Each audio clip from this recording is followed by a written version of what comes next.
ഇതിന്റെ പിന്നില് ഗൂഢാലോചന നടന്നിട്ടുണ്ടാവും. ഒന്നുമില്ല, എല്ലാം നിന്റെ തെറ്റിദ്ധാരണയാ. സാറിന്റെ ഈ ശുദ്ധഗതിയാ സാറിനെ കൊണ്ട് അങ്ങനെ പറയിപ്പിക്കുന്ന.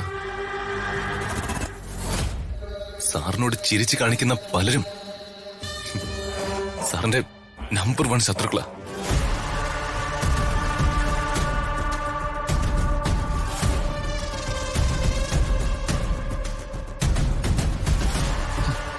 ഇവ മനഃപൂർവ്വം എനിക്കിട്ട് പൂളിയും പെയ്യുവാണല്ലോ. ഇനി ഇവന്റെ കാര്യത്തില് ഒരു തീരുമാനം എടുക്കേണ്ടതുണ്ട്. ഇത് കൊട്ടേഷനൊന്നും അല്ല രാജു. നീ വെറുതെ ആവശ്യമില്ലാതൊന്നും ചിന്തിച്ചു കൂട്ടണ്ട. സർ, എന്റെ സംശയം ഞാൻ പറഞ്ഞത്. അത് നിന്റെ സംശയം മാത്രമാ.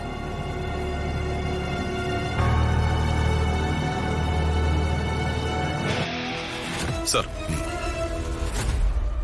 സർ, ഞങ്ങൾ ആക്സിഡന്റിനെ കുറിച്ച് ചില കാര്യങ്ങൾ അറിയാൻ വേണ്ടി വന്നതാ. ഞങ്ങളുടെ ഭാഷയിൽ പറഞ്ഞാൽ മൊഴിയെടുക്കാൻ.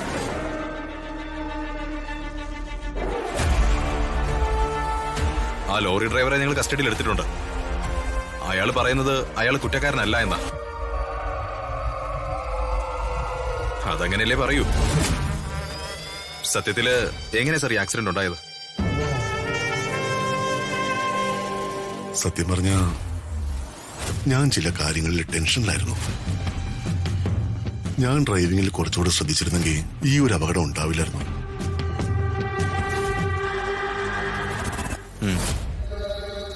പക്ഷെ ലോറി റോങ് സൈഡിലാണ് വന്നത്.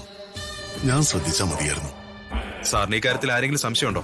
ഏയ്, എനിക്കങ്ങനെ ആരെയും സംശയമില്ല. ഇതൊരു സ്വാഭാവികമായിട്ടുള്ള ആക്സിഡന്റ്, അത്രയേ ഉള്ളൂ.